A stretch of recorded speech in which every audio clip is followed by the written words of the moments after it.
मालिक के मिलेगा क्या कि रात को जल्दी सो, तुझे जिस्म की दौलत अदा करेंगे। सुबह को जल्दी उठ जा, तुझे रिस्क की दौलत अदा करेंगे। तू रात को जल्दी से सोता है, दिन में देर से उठता है, न तुझे रिस्क की दौलत मिल रही है, न जिस्म की दौलत मिल रही है। कामयाब वही होंगे जो निज़ाम इस्लाम पे अमल करेंगे। अगर तरक्की चाहते हो तो सुनो, जल्दी सोया करो, जल्दी उठा करो। खुदा की कसम, जिस्म भी सलामत रहेगा, दौलत भी सलामत। ऐसा हो रहा है तो कमेटी वालों की मेहनत को दाद दो, और अगर परवरिश दुरुस्त हुई है ना तो वो दिखाइए कि आप किसी अच्छे घर से ताल्लुक रखते हैं। यहाँ बैठ करके हंसी मजाक ना करें, और अगर आपको जलसों में बैठना नहीं आता है तो मेहरबानी करें यहाँ से उठ के चले जाइए।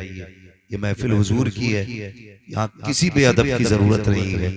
यहाँ वो बैठे जिसको अदब भी आता हो और बैठने का सलीका भी आता हो।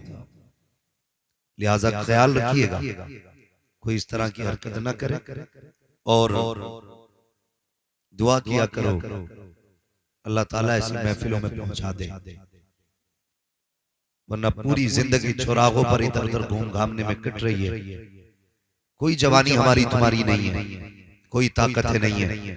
बड़े बड़े रुस्तम और सोहराब को जमीन खा गई, कोई औकात नहीं हमारी तुम्हारी। जरा सा झटका लगता है, हुचकी भी नहीं आती है सही से, बंदे नब्ज पकड़ के कहते हैं अब तो इसका इंतकाल हो चुका है। इसलिए मौत की तैयारी करें, अल्लाह से डरें। और कमेटी वालों ने ये मेहनत करके महफिल सजाई है, बहुत कम वक्त में इन्होंने इस महफिल को सजा लिया। मेरी दुआ है अल्लाह ताला इन कमेटी वालों को दिन दूनी रात चौगुनी तरक्की अता फरमाए। और मैं ये भी बता दूं, जलसे में सारे बदतमीज नहीं बैठे, मैं ऐसे चेहरे भी देख रहा हूं कि जब उनके सामने सिर्फ लफ्ज मदीना आ रहा था तो वो अपने इश्क का इजहार कर रहे थे। ये यकीनन हुजूर के इश्क का कमाल है। उनके शहर से हम इतना प्यार करते हैं, अगर कोई शहर का नाम ले दे तो हम उस पर बिक जाया करते हैं। अगर कोई मदीने वाले हुजूर का नाम ले दे तो नस्लें कुर्बान कर दिया करते हैं। ये हमारे उनसे इश्क का भी एक उसूल है, एक ज़ाब्ता है। अल्लाह ताला हम सबको मुस्तफ़ा के मदीना शरीफ की हाज़िरी नसीब फरमाए।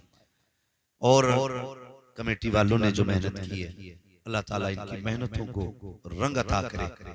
आइंदा कभी जलसा हो तो अल्लाह जलसे में इस बार से ज्यादा अदब की महफिलें नजर आनी चाहिए, और लोगों को अल्लाह उसके रसूल के जिक्र के मौला करीब कर लोगों को मुस्तफ़ा का इश्क अता फरमा। हमें दुनिया से ज्यादा अपनी आखिरत की फिक्र करने की तौफीक अता फरमा। मेरे सामने छोटे छोटे बच्चे भी हैं, अक्सर नौजवान भी हैं, बहुत कम बड़े बूढ़े लोग हैं।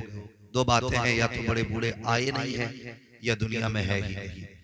अगर आए नहीं हैं तो इसका मतलब है कि दीन से बहुत दूर हैं, और अगर हैं ही नहीं तो इसका ये मतलब है कि मौत जवानी में ज्यादा आ रही है, बुढ़ापे को बहुत कम लोग पहुंच पा रहे हैं। बाल सफेद होने से पहले बंदा जनाजे में लेट जाता है। इसलिए इस चीज की भी हमें फिक्र करनी है कि मरना है, मौत कभी भी आ सकती है। नौजवानों, अपनी जिंदगी की सुबह भी हुजूर के नाम करो, शाम भी हुजूर के नाम करो। कोशिश ये किया करो, सिर्फ जुमे में टोपी नहीं लगानी है, सिर्फ जलसे में टोपी नहीं लगानी है। जब तक जागते रहेंगे अपने सरों पे हुजूर की दी हुई टोपी सजा के रखेंगे। करेंगे इंशाअल्लाह, बोले इंशाअल्लाह। पाबंदी करेंगे टोपियों की इंशाअल्लाह। नाराज तो नहीं है ये पीछे वाले लोग? लगाएंगे इंशाअल्लाह टोपियां। अल्लाह ताला सबको टोपियां लगाने की तौफीक अता फरमाए। कई बार ये बात कही जाती है, मौलाना जरा बेटियों पे भी बोलना है। मैंने कई बार पूछा, कहा किस लिए? कहते ये जो है ना नंगे सर ज्यादा रह रही है। मैं कहता हूँ मौलवी से ज्यादा मेहनत आपको करनी पड़ेगी। वो कैसे? तो सीधा इलाज है, तुम टोपियां ओढ़ना शुरू कर दो, बेटियां दुपट्टे ओढ़ना शुरू कर देंगे। हर भाई को बहन की इज्जत प्यारी है, हर बाप को बेटी की इज्जत प्यारी है। हर खानदान चाहता है मेरे घर की बेटियां रश्के जिना, मेरे घर की बेटियों की पारसाई की हूरें कस्में उठाएं, ऐसी पारसा मेरे घर की बेटी हो। लेकिन अमल ऐसा नहीं, अमल ऐसा नहीं। ये हर घर की कहानी है, हर घर की कहानी है। आप किसी भी A to Z औरत को देखो, उसके कान में झुमके, बालियां, क्या क्या नाम दिया जाता है। बुंदे नाक कान के जेवरात तो मिलते हैं, लेकिन हया के जेवर नहीं मिलते। हम 10 लाख का सेट तो खरीद लेते हैं सोने का, लेकिन फ्री की दी हुई तालीम मुस्तफा की अपने घरों में नहीं देते। 5 लाख का जेवर भी मिलेगा, 10 लाख का सेट भी मिलेगा, मगर हया जो जेवर है वो हमारी कौम की बेटियों में नहीं है। और जब माएँ अच्छी होती हैं तो फिर औलाद भी अच्छी होती है। ये याद रखिएगा, माँ अच्छी होती है तब औलाद अच्छी होती है।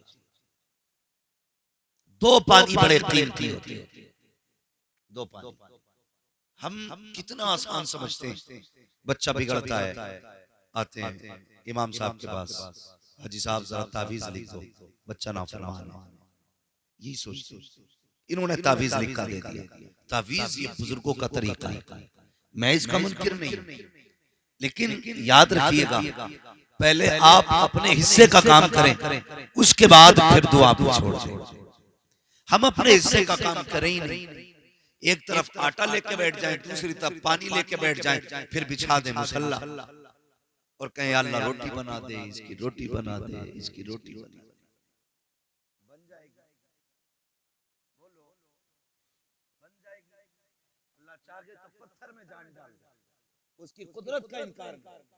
लेकिन मैं एक वसीले और सबब की बात कर रहा हूं। आपको अपने हिस्से का काम करना पड़ता है, फिर दुआएं कीजिए।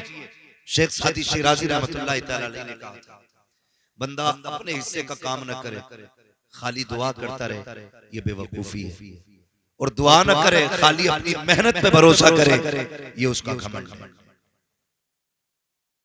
पहले आप अपने हिस्से का काम कीजिए, फिर दुआ कीजिए, फिर दुआ कीजिए। पहले आप ये कीजिए कि आटे को पानी में मिलाइए, गूंदिए, आग जलाइए, तबा रखिए, रोटी बनाइए, फिर चूल्हे के ऊपर रोटी रखते वक्त कहो, मालिक मेरी रोटी को बाबरकत बना। अल्लाह कहता 3 रोटी तू बना, 30 रोटियों की बरकत हम अता कर दे। तो कम से कम इतना तो करना पड़ेगा, अपने हिस्से का काम करना पड़ेगा। हमने अपने हिस्से का काम करना छोड़ दिया, करते ही नहीं हिस्से का काम। लोंडा बिगड़ता, जाओ इमाम साहब से कहो। औलाद नहीं सुन रही है, इमाम साहब से कहो तावीज दें, पीर साहब से कहो पानी पढ़ के दें। याद रखिए, आप अक्सर मैं समझ सकता हूं, हमारा पूरा इलाका जमींदाराना इलाका है, ज्यादातर लोगों का ताल्लुक खेती और किसानी से। और ये जिल्लत की बात नहीं, ये इज्जत की बात है। क्या है?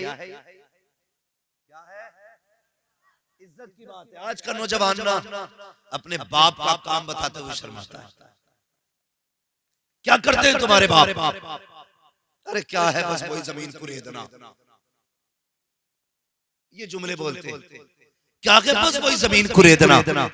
अल्लाह का शुक्र अदा कर, किसी का दिल नहीं कुरेद रहे तेरे बाप, जमीन कुरेद रहे। किसी का खून बहा के पैसा नहीं लाए गए, अपना पसीना बहा के नाच लेके आए।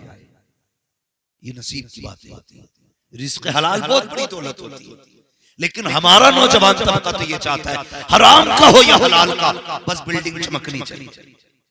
मेरे बच्चों, नौजवानों, ये चमक चमक 4 दिन की है, 4 दिन। हर बंदा इस कोशिश में है कि बब्बू के फ्रंट से अच्छा मेरा फ्रंट हो, कलुआ की दीवार से ऊंची मेरी दीवार हो, अच्छन के तुमजले से ऊंचा मेरा तुमजला हो। कितना ऊंचा कर लोगे?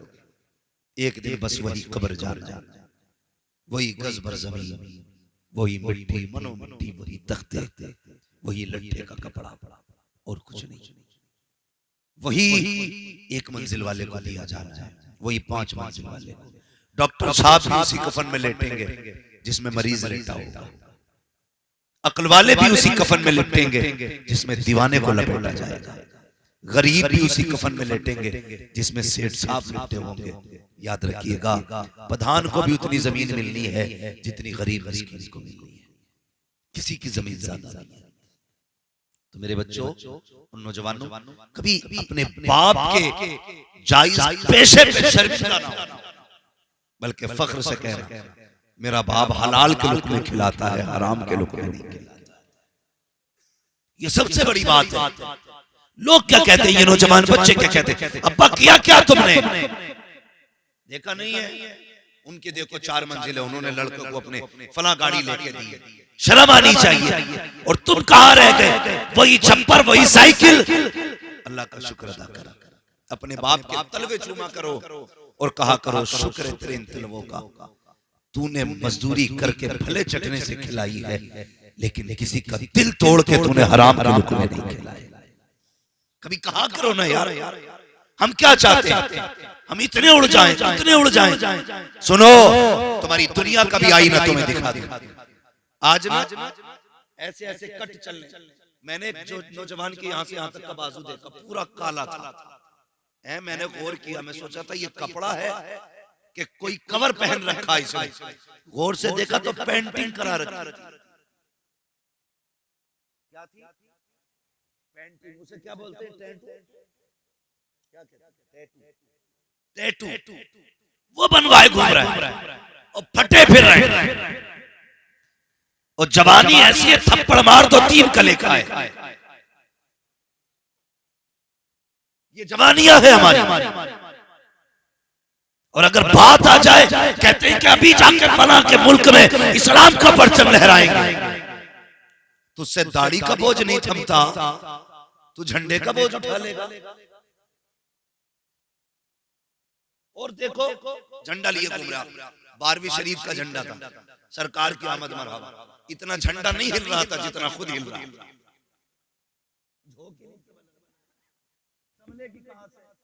3 बजे तक मोबाइल चलाता है, 11 बजे सो के उठता है, फिर इधर उधर मुंह झुलकाता है।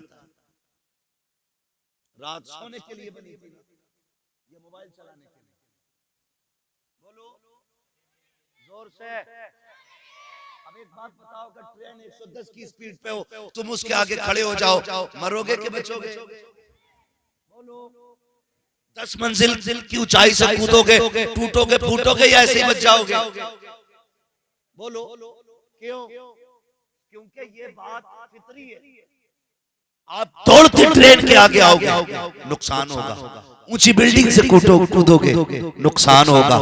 बेवक्त जागोगे, नुकसान होगा।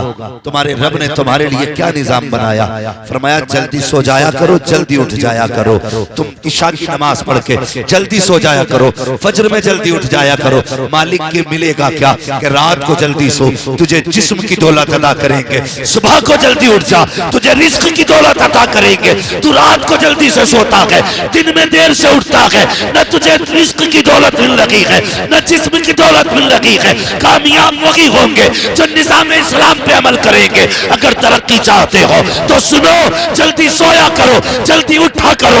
खुदा की कसम, जिस्म भी सलामत रखेगा, दौलत भी सलामत। तालत मसलके आला हजरत, मसलके आला हजरत, नारे तकबीर, नारे रिसालत। खून पी लिया बापों का, टैटू बनाए घूम रहे हैं यहाँ से आते। अब्बा हमारे पुराने लोग कितने सीधे, कहते लल्ला क्या हो गया तेरी बाहों में? बाप वो कितनी सादगी से कहता, लल्ला तेरे बाहों में क्या हो गया? अरे तुम्हें क्या पता, कोई तुम्हारे दौर में ये चीजें थी? दौर तो हमारा है, दौर हमारा है, तुमने क्या देखा है? ये फैशन है अब्बा, नहीं जान। जो बाइक पर बैठ के ना और कान खींचते हो ना, बाइक के कान, और मीटर नहीं देखते हो, और शर्ट के बटन खोल के और अंधे चश्मे लगा के गाड़ी चलाते हो ना, तुम नहीं जानते। बाप से पूछना, एक बेटे को जवान करने में कितनी मुद्दत लगती है, कितनी मुद्दत लगती है। जिस बाप से कह रहा है ना कि तुम्हें क्या पता है, ये हमारा दौर है। सोन, जितनी तेरी उम्र है इतनी तो इन्होंने खुदा की कसम रातें जाग के गुजार दी होंगी मेरी, जिनसे तू कह रहा है ये हमारा दौर है। ये जो एक्सीलेटर लेकर के और मीटर दे के बगैर हवाओं में उड़ते हैं, 2 मिनट के बाद इन्हें झाड़ुओं से बटोरना पड़ता है, ऐसे बिखर जाते हैं। शर्म आनी चाहिए। घर से निकला करो तो बाप की मेहनतें याद रहनी चाहिए। तू तो टूट जाएगा, फूट जाएगा, चल तेरा भेजा निकल गया, एक बार तुझे दर्द हुआ, लेकिन तुझे पता है तेरे माँ बाप पूरी जिंदगी कभी मुस्कुरा नहीं पाएंगे। अपने लिए न सही, कम से कम अपने माँ बाप के लिए तो चल जीना सीखो। किस हवा में घूम रहे हो तुम? कहां हो? मेरे हुजूर ने फरमाया घर से चला करो तो दुआ पढ़ के चला करो, लेकिन दुआ तो उसे याद होगी ना जो कभी मदरसे गया हो, जिसने कभी मौलवी के पास 5 मिनट गुजारे। सॉफ्टवेयर कैसे अपडेट होते हर जवान को पता है, मोबाइल को कैसे रिस्टार्ट मारना है जाहिल भी जानते हैं। ऐसे बटन दबा के इधर का गला घोट दो, मोबाइल रिस्टार्ट हो जाता है। तुम्हें दुनिया के सारे उसूल मालूम है, अपनी जिंदगी का कोई स्विच तुम्हें मालूम नहीं। घर से चलना है तो क्या पढ़ना है भाई? हुजूर ने हमें सेफ्टी के उसूल अता किए, हिफाजत के रास्ते आकर ने बताए गए। हम कितनी हिफाजत कर रहे हैं? तो नौजवान कह देता तुम्हें क्या पता, ये जो टैटू है ना ये डिजाइन है। अल्लाह के वास्ते ऐसी निशानियां कम से कम अपने साथ रखो। एक्सीडेंट के बाद कपड़े उतार के ना देखना पड़े किस धर्म वाला है, तुम्हारे जिस्म की निशानियां बता दे। ये जो लाश पड़ी है ना ये लवारिस नहीं है, ये वो है जिसका अजमेर वाला भी वारिस है, मदीने वाला मुस्तफा भी वारिस है। ऐसी निशानियां बना लो। लेकिन क्यों जी, दाढ़ी रखना तो कहते हैं बेवकूफों का काम है, टोपियां ओढ़ना तो सूफियों का काम है। हम तो अपडेट लोग, न्यू जनरेशन है, ये हमारी कौम तबाही की तरफ जा रही है। जाओ तोल लो जाकर के, वजन तोल लो जाकर के किसी भी 25 साल के जवान, या तो इतना भारी होगा कि उसका वजन तबाही का सबब है, या इतना हल्का होगा कि वो सांस ही मुश्किल से। चलो यार सही से जियो, माँ बाप के मशवरों की कदर किया करो, इज्जत किया करो माँ बाप की, दीन के करीब आओ, अल्लाह और उसके रसूल की दी हुई तालीम को समझो, पढ़े अपने बच्चों को पढ़ाइए।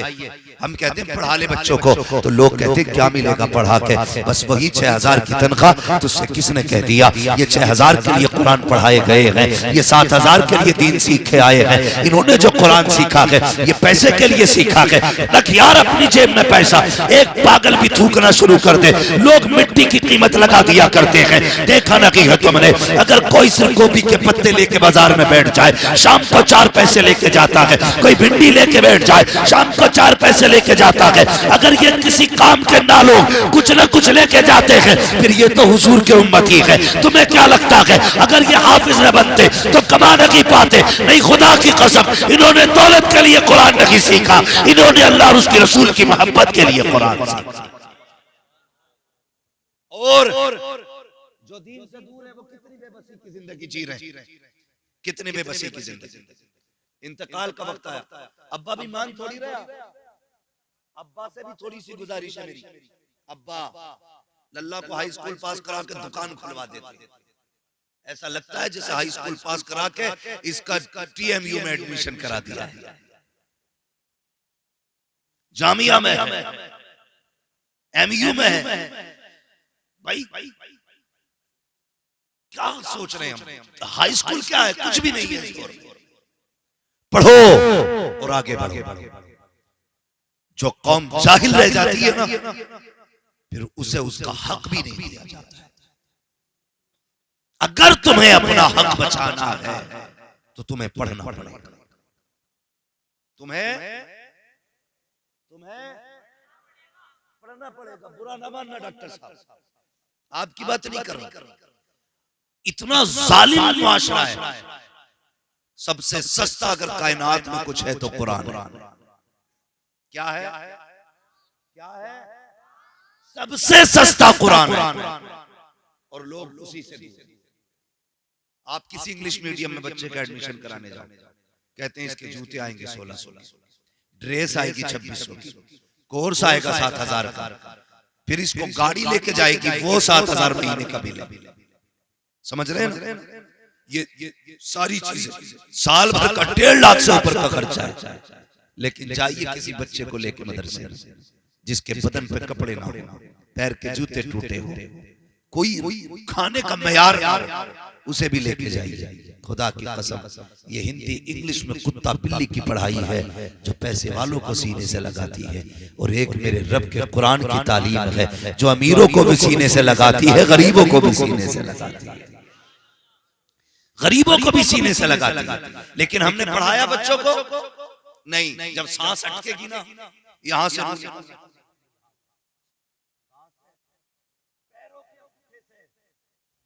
रूह निकलना शुरू होती है।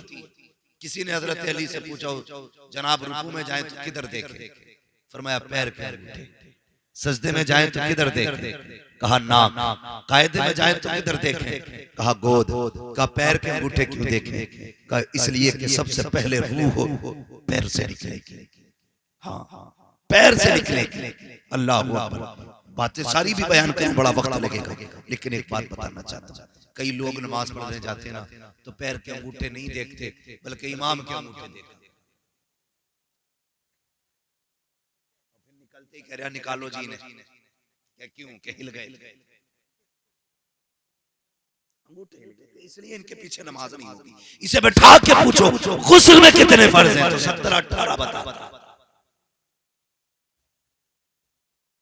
17-18 कितने हैं कि 17, क्योंकि जब वुजू में 9 है तो गुस्ल में 17-18 होगा। नहीं से वुजू के फर्ज बता न गुस्ल के बता, और ऐसे लोग उलमा पे तनकीद करते, हैरत होती है जो अपने निकाह में यूं ही पे 6-7 बार डालते, अपने निकाह में यूं ये नहीं कहते, कलमे नहीं पढ़ पाते अपने निकाह में, और तनकीद उलमा ये छोड़ो, अपने गिरबान में जाओ और ये दुआएं किया करो, मालिक मुझे अपने अजाब से बचा, मुझे अपनी राह की तौफीक दे, या अल्लाह मुझे अपनी इस्लाह की तौफीक दे, मालिक मुझे ऐसा बना जिसे तू भी प्यार करे, तेरा मदीने वाला महबूब भी प्यार करता हो। ये मांगा करो अल्लाह से ना, ये मांगा करो। हम तो इंतजार करते हैं कब नाक कटे उसकी, कब हम मौज करें, ये ना किया करो, बिल्कुल ना किया करो। अपने आप को बदलिए, रविश बदलिए अपनी, पढ़ाइए बच्चों।